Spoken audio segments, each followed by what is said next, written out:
Ladies and gentlemen, you are now entering the Decent Christian Talk podcast. Enjoy.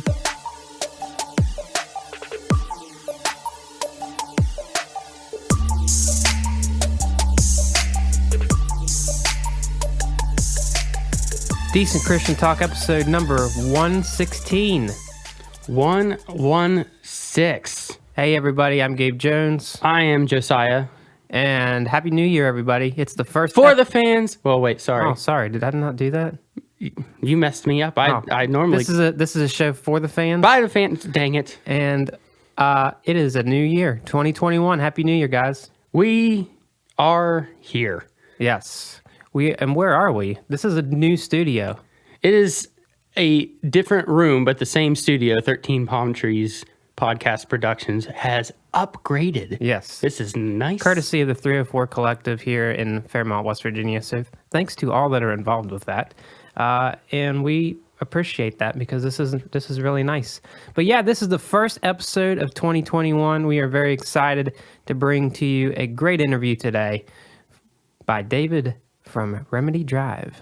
We have had David on the show before, but the last time I had him on the show, Gabe was in the middle of, having a kid, and we got put into, there was a schedule conflict at Creation Festival, and we got stuffed into a sound trailer, and there was drums playing, and there was a whole bunch of noise, and I had one of my favorite interviews. David was probably my favorite interview of all time. And I went back and listened to it on my phone, and you couldn't hear a word he said. I was so upset. But you can hear it today. You can hear it today, and I'm so stinking excited because, we published that interview, and we did the best we could to clean it up. But as in this business, when you're backstage and you're juggling things, sometimes it doesn't always work out in your favor. But that was just a little story. Yeah. Just to, I don't know. I'm excited that we have this guy and we can hear it, and it's exciting. Well, this was recorded via Zoom in my living room. So the most you'll hear maybe is a dog in the background walking around. It's always acceptable. All right. So before we get into that, we need to talk about our Patreon page. Hey, it's the beginning of the year. And as always, we have some costs, and you guys have helped us for many, many years now, helped pay those costs and offset those costs, and we really appreciate that. And you can join our team in 2021 for as low as $1 a month on patreon.com/Decent Christian Talk. And you can get some great things such as bonus episodes. We've got a great bonus episode coming out, and we are going to be discussing our throwback album of the year that turns 25 years old this year, and it's the debut of Third Day. Yes, all our bonus episodes are good. Yeah, so we're going to be talking about that. I'm excited too. I actually went back and listened to this album this week, so I'm psyched to talk about it. It's better than I remember, and it's quite the kickoff to a great career. So I'm excited to talk about that. I'm also excited for you guys to listen to this interview because it is amazing. Remedy Drive has been around for a while, but this is their new album is coming out this Friday as of the release of this podcast. So this is quite the preview. Yeah, we kind of, I'm excited because their music is always good, and I'm personally excited to see what he's done with the time this year. This is almost the kickoff in my head to a lot of music that's been written while musicians were sitting at home. So I don't know. I just think that we're going to have some very interesting music, and no better way to start it off than with Remedy Drive. And we're going to start it off right now. Without further ado, here's our interview with Remedy Drive's David Zach. All right, hit that horn, babe. Let's dance.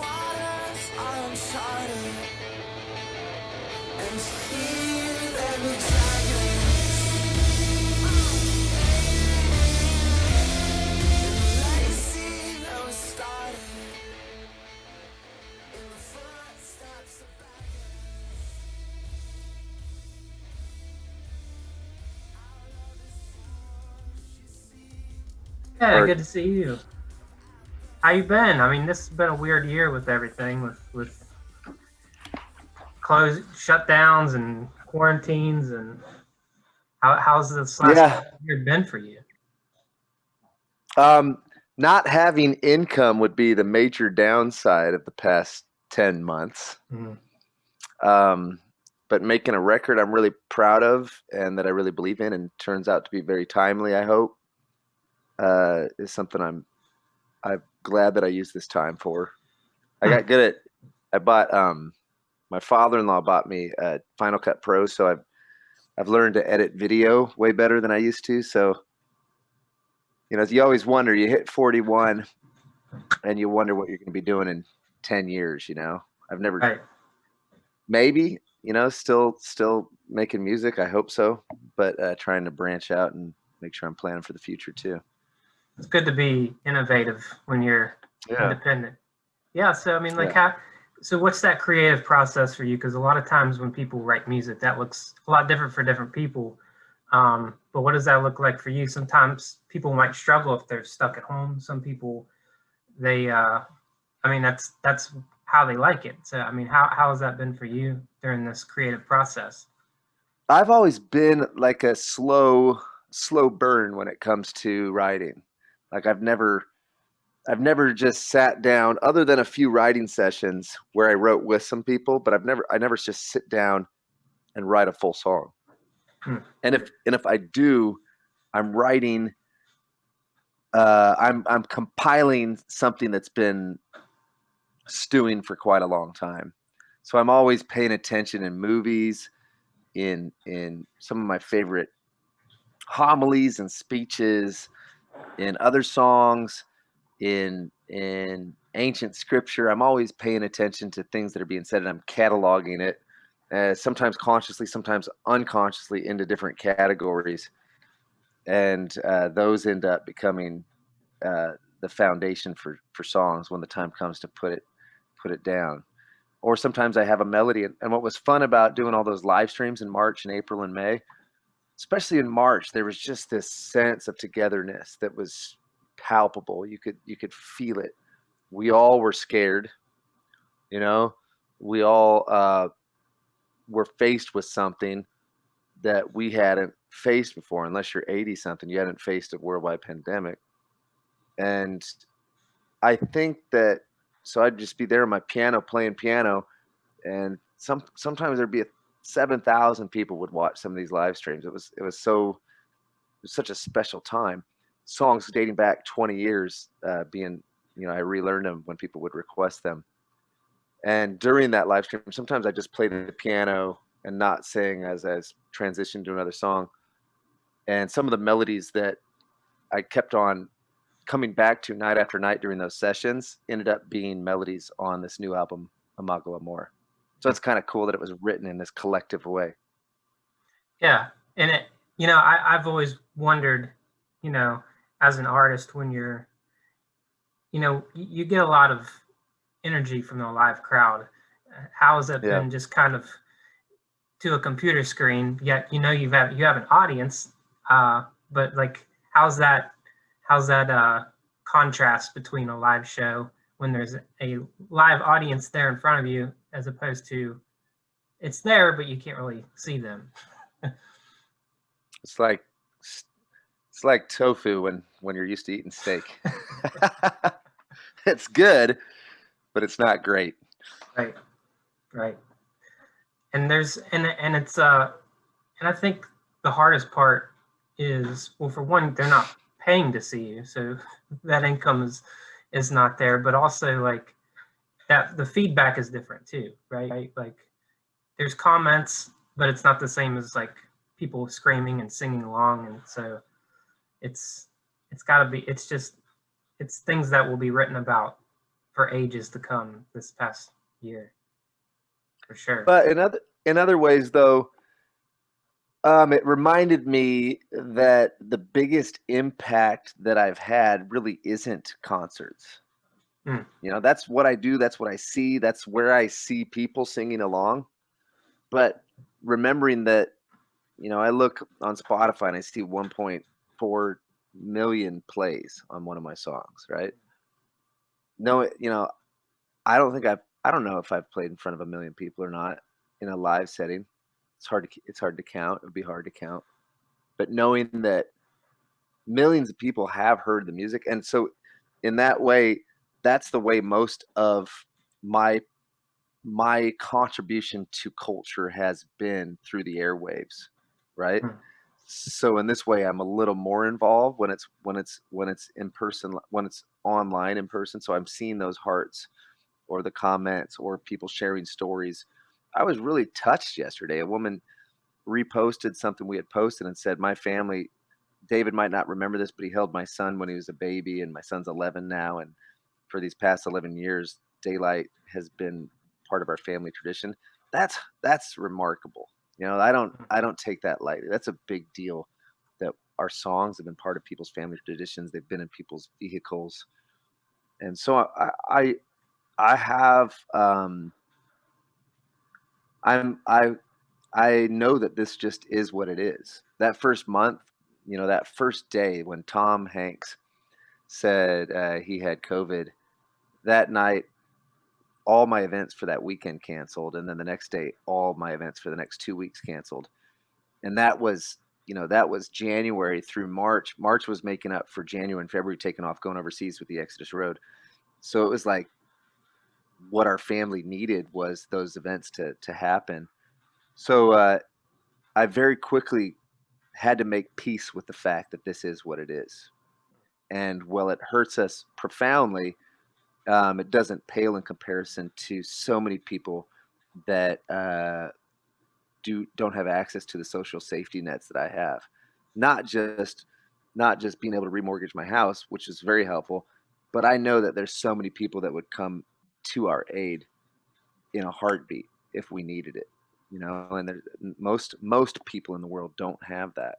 And that's so it brought me face to face with my own privilege, and gave me a chance to be thankful for that and demonstrate to my kids how thankful we are in the midst of this tragic situation. But to know that most people in the world don't have access to medicine, to education, to any of the things that in general pull them up. So it affects us more. It affects me and you more because we're used to having some level of access to and having that a little bit of vulnerability. We feel for a little bit this year what most of the world and most people that have ever lived feel all the time. I think it's interesting. A lot of your music through the years has been about hope and giving people hope. And in this year especially, people feel the opposite of that. They feel hopeless. They don't see the light at the end of the tunnel. So I just kind of, I know like this album and the last couple albums have been about like trafficking, but when you look through the lens of a lot of people that have been going through what they've been going through this last few years, the title track, especially with this album, about being made in the image of love. I mean, have you like looked back at the creative process and kind of re-looked at some of these songs and said, well, this might actually be good for this season because of this, Yeah, that's exactly what happened. And that's the beauty of songwriting. For 12 years, I've been singing "Daylight is Coming," hopes, not giving up. And then to sing those songs during those live streams in a very specific context, right? About all the loss of income that not only I, but so many people are experiencing. And the same way with Dragons, the title track. I wrote that in Thailand a year ago when I probably had COVID, because we were with the Exodus Road, and I was deployed with a team of Westerners to help support our local teams in Thailand fighting against sex trafficking. And so we were doing undercover work. I was in really close proximity with a lot of young teenage Thai girls that were being trafficked from the countryside. And it was their first week in prostitution because a lot of girls that were already in prostitution were trafficked over to China for the Chinese New Year. And so there there's a high demand and not enough supply in Thailand at the time. So there's a lot of cross-border travel between Thailand and China, and there's a lot of uncertainty at that time for the Exodus Road, as there always is in any organization. What's the best way forward? And Matt from the Exodus Road got a tattoo that said "Hook sunt tracones" on his arm, and I got a tattoo the same place in Thai on my chest that says "Love justice, seek mercy, walk with humility before your Maker." And it was in context with the fact that here in Thailand, in Southeast Asia in general, old maps would just have a dragon, and it'd say, "Here be dragons. There's danger here. These waters are uncharted. We don't know what's here. Use caution." And so that line, the album starts with, "These waters are uncharted, and here there be dragons. The dragons of uncertainty, the dragons of danger, the dragons of fear, the dragons of whatever those dragons represent." That's my goal with this album, is that it doesn't have to just be specific to the injustice of trafficking, even though it is. And I think good art needs to do that. Yeah, and I think one of the biggest, for lack of a better term, storylines of the last year has been, like, one of the big stories was Black Lives Matter. And there's a lot of people that have felt like they don't matter for whatever reason, whether it be oppression, whether it be because they're refugees, or, just, I don't know. And then there's the backlash with that, like nationalism and all that. Sometimes I feel the tension in these songs when it comes to that, and that going through and listening to that. And I think that's cool. Especially like with dragons, that's just an image that you can see. And that's one thing that I appreciated listening to this album is that looking back through this year and looking at the images and the videos that went viral and everything, what kind of went through your mind when it came to when you saw just people hurting because they wanted to matter, because they wanted to have a voice, and the images and videos are what they were, but what was the lens that you saw that through? Well, I mean, it impacted a lot of the lyric for sure. This year, to see a civil rights movement characterized in a very dishonest way. Caricature, is that the right word? Characterized. Sure. As some sort of violent uprising. It was painful. Like, it was painful for me because I know that they did that to Dr. King. It's right now we're celebrating this man's life and his legacy. And in his last year, he did not enjoy popularity. He was most unpopular before they killed him, before they assassinated him. 75% of Americans disliked him. And they wanted him to stay in his lane, and he didn't want to stay in his lane. Sure. He got some civil rights legislation passed, but he kept on pushing, and he was bugging everybody. He bugged the president. He was bugging everybody, and especially Christians, man, especially Christians. And he was critical of them. He's like, "Where are you? We need you, and you're just hitting there throwing stones, telling me to stay out, telling me not to be an outside agitator." And they would take Dr. King's he's stressed and emphasized peaceful protests so much, just as all the protests I've been to. Same thing. My girls helped organize a protest in our neighborhood, a peaceful march, right? And it was beautiful. It was beautiful.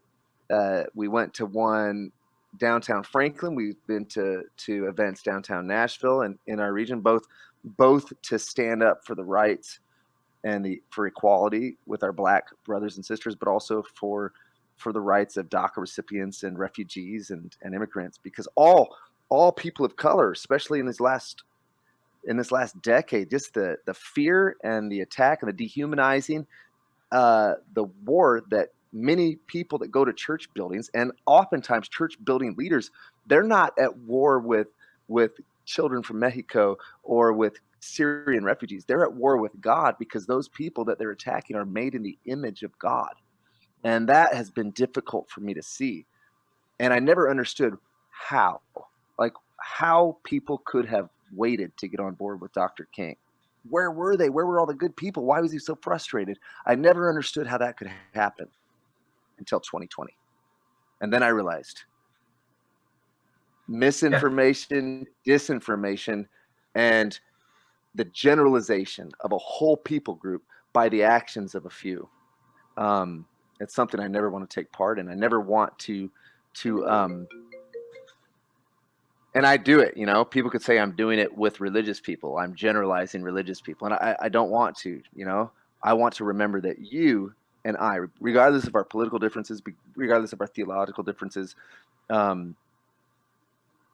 we're both made in the image of God. And I want to use my voice and my interactions with other people to try to breathe oxygen on that spark. But it's hard because we have to be honest too. I'm just rambling at this point, man. No, that's good. You know, and you know, this goes back to Jesus. Like back in the day, there's some translations that would say his interactions with unclean people, and you know, he was not the, you know, revisionist history says that he was somebody that united people, but he was divisive. Like he was somebody that was hated, and that's why he was killed ultimately. So one of the songs that is one of my favorites on the album, it's kind of a mellow song, but it's a song called let me get this right, Using My Name. Is that right? Yeah. And that has really touched home with me because I've grown up, you know, in the evangelical world, and I've seen the good and the bad that comes out of that. And so I just kind of wondered what ultimately inspired you to write that and write it in a way that doesn't sound angry. Like that's a song that I would think if I would write it, it would sound like one of the most angry songs on the album. But it's a mellow song. It's not a song that sounds, you know, angry. And I just kind of wondered what led you to write it in that way, and what led you to write it at all. Well, I appreciate it that it didn't sound angry. I mean, I have fallen in love with Isaiah in the last few years. Ancient prophet, first person that was quoted by Jesus Christ. I mean, he was Jesus's first publicly recorded speaking engagement. He starts off quoting Isaiah, saying he has good news for people that are poor. And there is an element, and I don't know how to measure it, but it seems like the overwhelming majority in white evangelical culture, there's an element of bad news for poor people that movement brings. And I know that's a really awful thing to say, but I don't know how else to say it nicely. Like there are people that need medicine, and their local church won't help them. They won't help them with their meeting their physical, tangible needs. And they also are doing everything to organize in a very, very efficient way to keep these people from having access to medicine, having access to basic needs being met by the government, which I don't care either way. I want one or the other. Either stop burning through 95 to 98% of your tithe money just for singing and preaching and praying, so that there's crumbs, literal crumbs left from the table, because we need our Sunday morning so badly that we're willing to overlook the needs of our entire communities. A youth pastor said to me that he went to a senior pastor. He had this nice historic church in the middle of an all-black neighborhood. And he said, well, we just have all these middle class and upper class white kids in our youth group. Why aren't we doing anything to outreach the community that literally lives right here? And the senior pastor said to him, you're young, you're naive. I don't think you realize how much work those people are. So I guess the song started right there when that guy told me that story. And then you read Amos 5, Amos and Isaiah together, between Isaiah 58, Isaiah 1, and Amos 5. Amos is like, man, God's saying to stop singing. Shut up with your prayers, because they absolutely annoy my ears. They're burdensome unto me. Like you have plugged your ears for so long to the cries of the poor and the oppressed, the refugee, the exile, the you know, and in our society specifically, Black people have been saying for decades. This is still happening. Help us. And you've decided not to believe them, but to believe the ugly words of politicians and preachers that dehumanize them.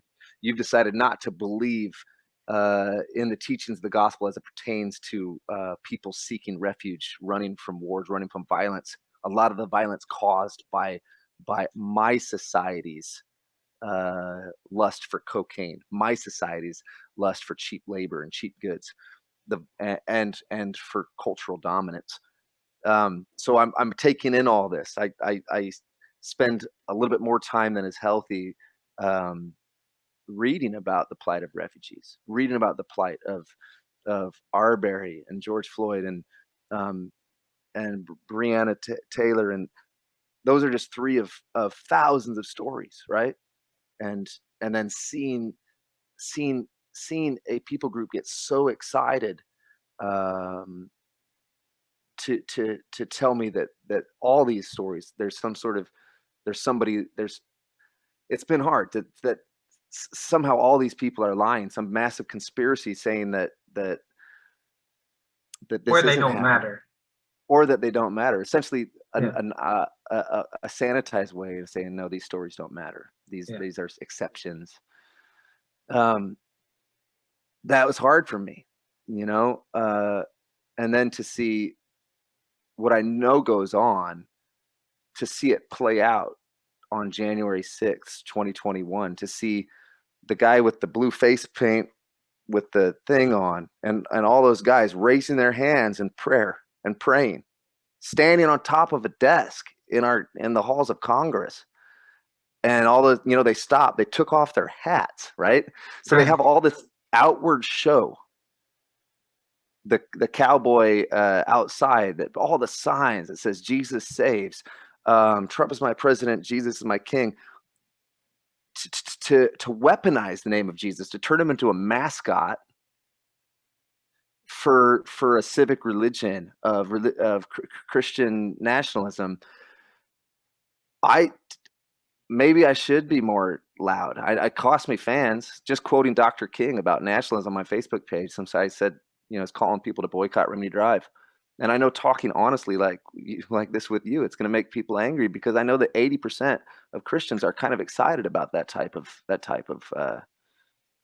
idolatry. And so Amos speaks from his grave. Isaiah speaks from his grave. I hate your songs, David. That's what they're saying to me. I hate your songs. So don't sing anymore until you're committed to taking the cause of the oppressed. And that idea is mentioned 2,100 times in Scripture. 2,100 times. Wow. And I see people that know how to organize. I see, not in the Black evangelical community, but in the white evangelical community, there is a very well-oiled machine that organizes for what? What do we organize? For our rights, for our privileges, for our cultural dominance, for our ability to sing together in the midst of a pandemic. That is what we're known for. Me first, my country first, my rights.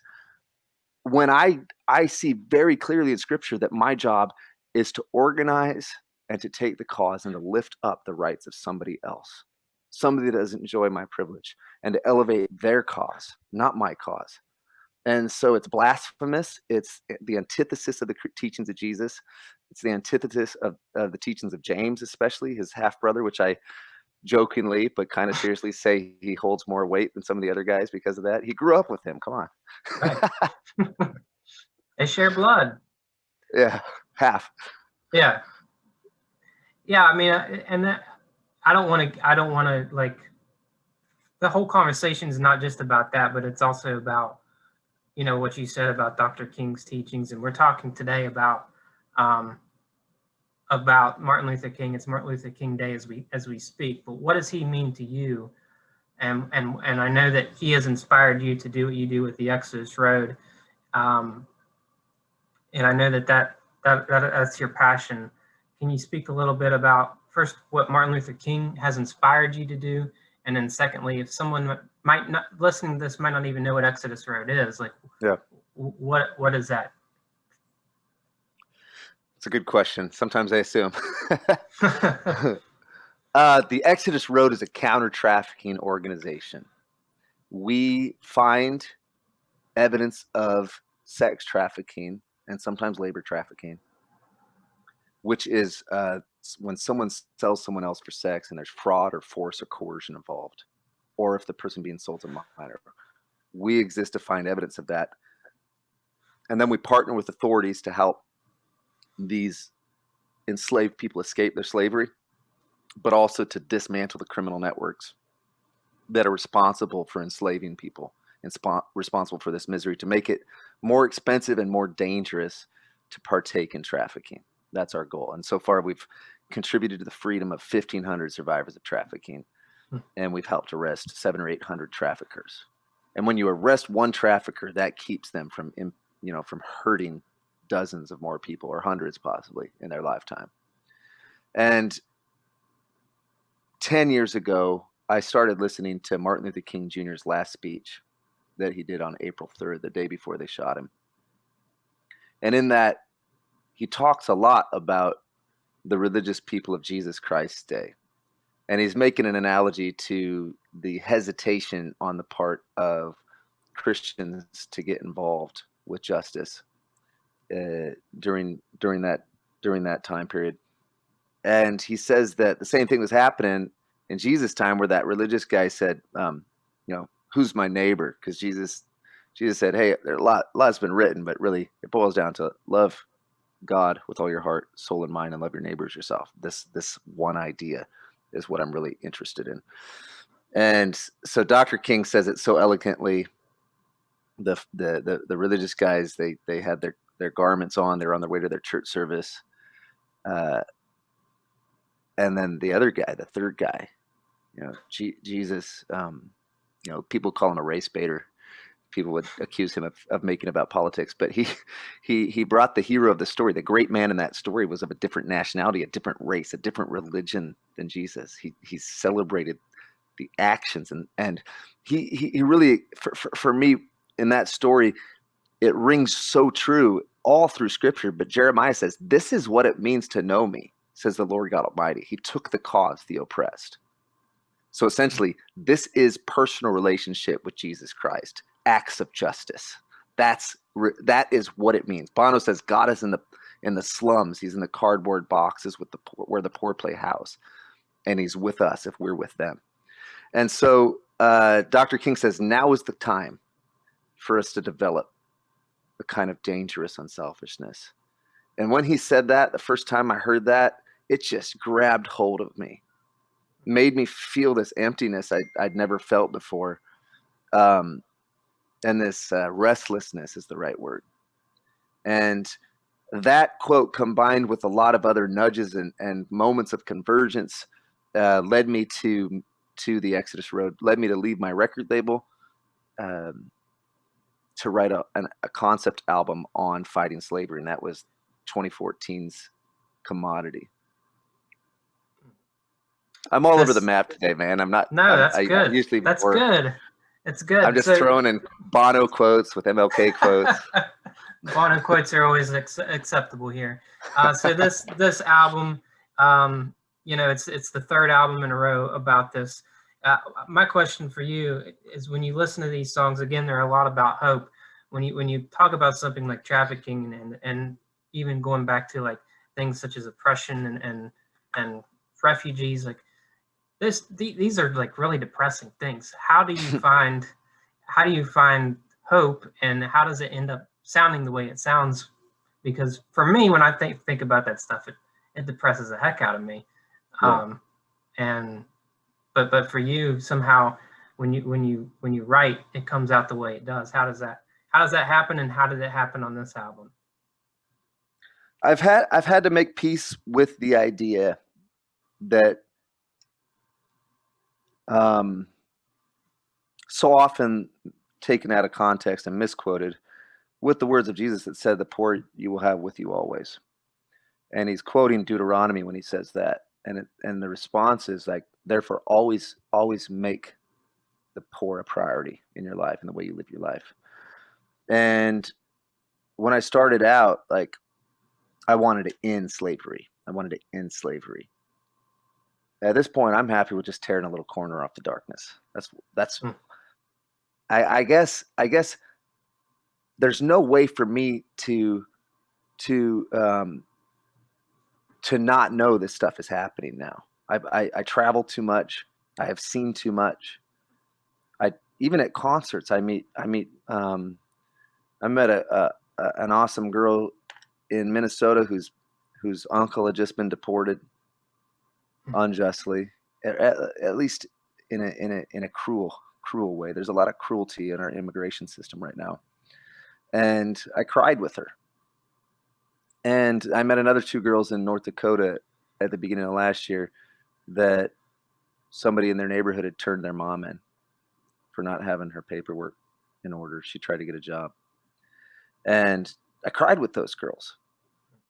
And when I'm undercover in brothels in Asia, I see things that hurt me. It hurts deeply. But what they say of Jesus Christ from Nazareth, they called him a man of sorrows who was acquainted with grief. And I truly believe that when we intentionally acquaint ourselves with someone else's grief, like, I'm not trafficked, I'm not a refugee, I'm not running from war, I'm not running from violence.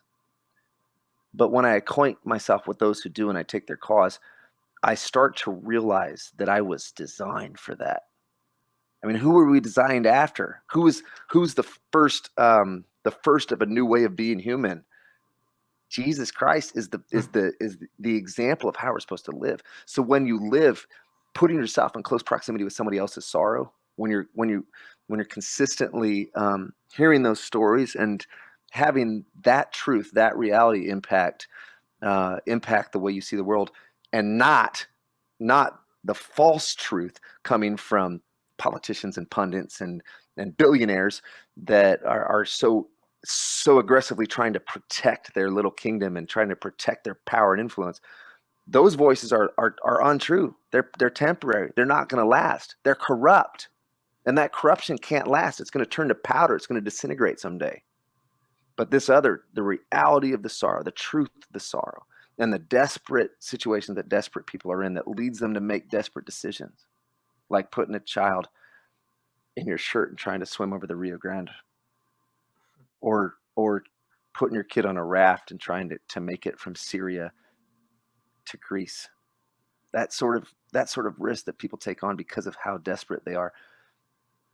Acquainting yourself with that grief makes it really hard to believe the lies of politicians that will dehumanize them, that will strip them of their dignity, that will call them an infestation, right? That's dehumanizing. That would try to make us scared of children. So I stay close to it. It helps me make sense of the world, knowing that I can't change these things. I can't. But I do have 5 loaves of bread, and I do have 2 fish. And like that naive kid on the hillside, sees 10,000 hungry people, comes up. Maybe he pulled on Jesus's blue sash. Says, Jesus, here's my lunch. Can we use this? And those other guys are like, hey, man, get out of here. And I take a lot of that. Plenty of people saying to me, just like Peter said to that kid, hey, get out of here. Jesus doesn't need your lunch. No, he does. I don't know. I'm not a theologian. Needs might not be the right word, but that's what he's decided to use. It's your 5 loaves of bread and 2 fish and mine. And right now, it's your microphone. It's your platform that we're using to try to shine a light on injustice and change hearts. Maybe my melody can just change a heart and convince somebody to quit spending so much time and effort defending rich, powerful people, and instead take that same effort and direct it towards the kingdom of heaven. Well, your 5 loaves and 2 fish have meant a lot to a lot of people over the years, including me. So I appreciate it, man. Thank you for everything you do. Thank you for your work. Thank you for your music. It's meant a lot to a lot of us, and especially in times like this, it's what a lot of us need. And I thank you so much for that, and I appreciate it. Appreciate your time. Is there any last thing you want to say about this album before we call it? Well, if somebody wants to get updates when a rescue's made with the Exodus Road, you can text Remedy to 51555. And that's exciting because you get, it gives you, it's hopeful too. And in all of this, I just want to, anybody that's listening, one, to know that I don't have all the answers. I never have claimed to. I don't know what I would do if I was in charge of everything. I honestly don't. If I was the Pope of like Christianity as a whole, I would shut down 2/3 of all the church buildings and use them, instead of for singing and praying places, use them for the gospel according to Jesus Christ, which is good news to poor, freedom to the captives, liberty to the prisoners, a restoration of dignity to oppressed and downtrodden people. But that's not my role. But my role is to make melodies. So I'm trying to work some of this out in melodies. And sometimes I'm working out my viewpoints in interviews too. So give me Perfect time to reflect. Yeah.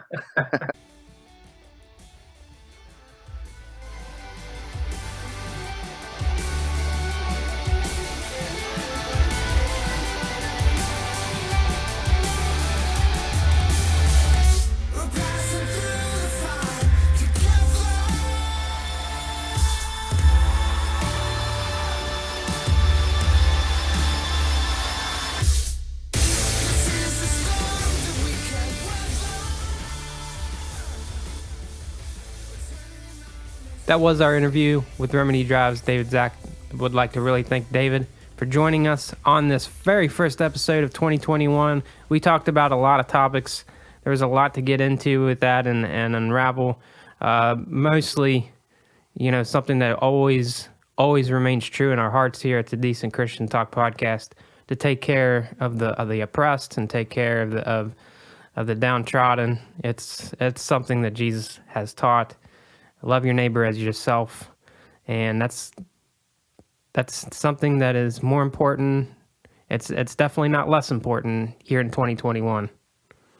Yeah, there's a lot of things on this episode that, whether it was meant to be or not, could be taken out of context, I guess, and politically charged. And if you feel that way, go back and listen to it again. I don't know. Yeah, I mean, a lot of times those types of subjects get politically charged, and I don't think that should be the case, in my opinion. I think that those should be viewed through the lens of what Jesus taught us, and nothing more than that. And I would challenge you to look at it in that way. I think that if you listen to this episode and you were angered by something, shut up and go back and listen again. Or if you listen to this episode and you decided to like pull something and be like, well, the guy from Remedy Drive thinks this too, shut up and go back and listen again, because that's not the point. I mean, right. In my head, I was talking to our parents today. I said, David Zach is a real life Bible character, which he would never, if he heard me say that, he would punch you. Punch me in the face. I don't know. I'm just kidding. But one of the things I gathered from the first time I recorded with him is just the whole Christian community, just everyone in general, whether it's something as horrible as sex trafficking or even, I don't know, a hurricane or earthquake or something, a lot of people will say, well, somebody should go do something. Somebody should help them. And one of my favorite memes of all time. Have you heard of memes? That's how you pronounce that? Meme. Okay. Memes. Okay. Well, it's when, if you're familiar with the story of Lord of the Rings, Gondor calls for aid, and King Theoden answers by changing his Facebook profile filter to being in support of Gondor, and he puts his Facebook status as, I'm here to help, and that's all he does.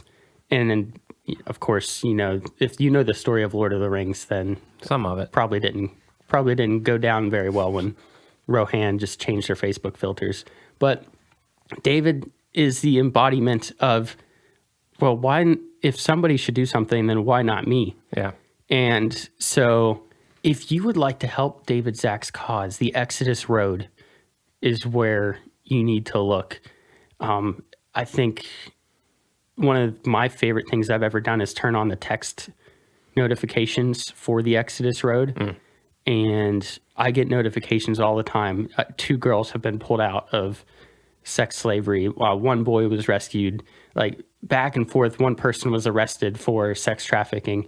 And it gives you these notifications all the time.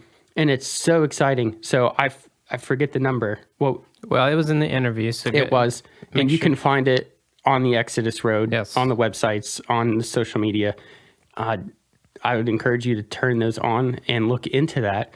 And if something Mr. Zach said while in this interview moved you to, get up and do something about it, your resources may be limited, especially in a time where you can't really go into Thailand yourself and, start Liam Neeson rescuing people. But David has those resources, and you could probably help him out.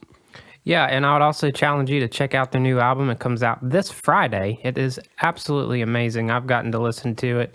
It's as we talked about in the interview, a lot of the songs are about the subjects that we just talked about, but it's also can be about you if you're feeling hopeless and this past year has been really hard. It can be about your situation. You can make it what you want it to be. And I would encourage you to check it out. It comes out this Friday. It's incredible. It's going to be in the discussion at the end of the year of one of our favorite albums, I have a feeling. I agree. And I think that he spoke a little bit about live performances. And not only is this new music coming out, but there's been I wouldn't say a trend, but yes, a trend of live performances. I know Project 86 just had one. Yeah. August Burns Red just had one. Silent Planet has announced that they're coming out with one. Oh, cool. So if you have a favorite band, maybe do some research to see, because as David mentioned in the interview, this is their source of income. Yeah. And I would also encourage you not to illegally stream whatever concert or production that is put forth by these musicians. So go look. You can maybe support some of your favorite musicians financially, and then more importantly, like I said, go check out the Exodus Road, because if you have the means to watch a concert via your screen, you have the means to help. Yeah, that's well said. And you can check out the Remedy Drive store on their website. They have a lot of cool things made by rescued workers, and a lot of great musical things that you can get to. But check them out again. The album comes out this Friday. You don't want to miss it. It's a very timely album. I'll say that. Hey, we're going to head off into the sunset. Once again, you can support our podcast on patreon.com/Decent Christian Talk. If you couldn't get enough of us today, we'll be having a bonus episode about the debut of Third Day, and you don't want to miss that. It's going to be fun to talk about that. We also have a Instagram account, DC Talk Podcast, and we also have a Twitter page, DC Talk Act 2. We have 2 Facebook places you can find us on. We have a page for Decent Christian Talk, and we also have like a group where we discuss things, Decent Christian Talk Podcast. We also have a website, Decent Christian Talk. If you're into not doing a monthly thing, there's a place on there where you can donate a one-time thing, and we appreciate that. Anywhere you look, you can find us, except you will not find us dancing on TikTok. I don't even know what that is. But there we are also on YouTube, and I don't really know I don't know it for sure right now, but there may be video involved with this show. There may be. There may be. We'll see if my computer can get that to work. But anyway. We have new technology. Maybe. We'll see. Maybe new technologies on the horizon here in 2021. But thank you for everything that you have done for us, whether it be listen or share. We appreciate you guys coming into the new year, and we will catch you next time. Don't forget to tip your waiters and waitresses. Thanks. Don't forget to tip your waiters and waitresses. Thanks.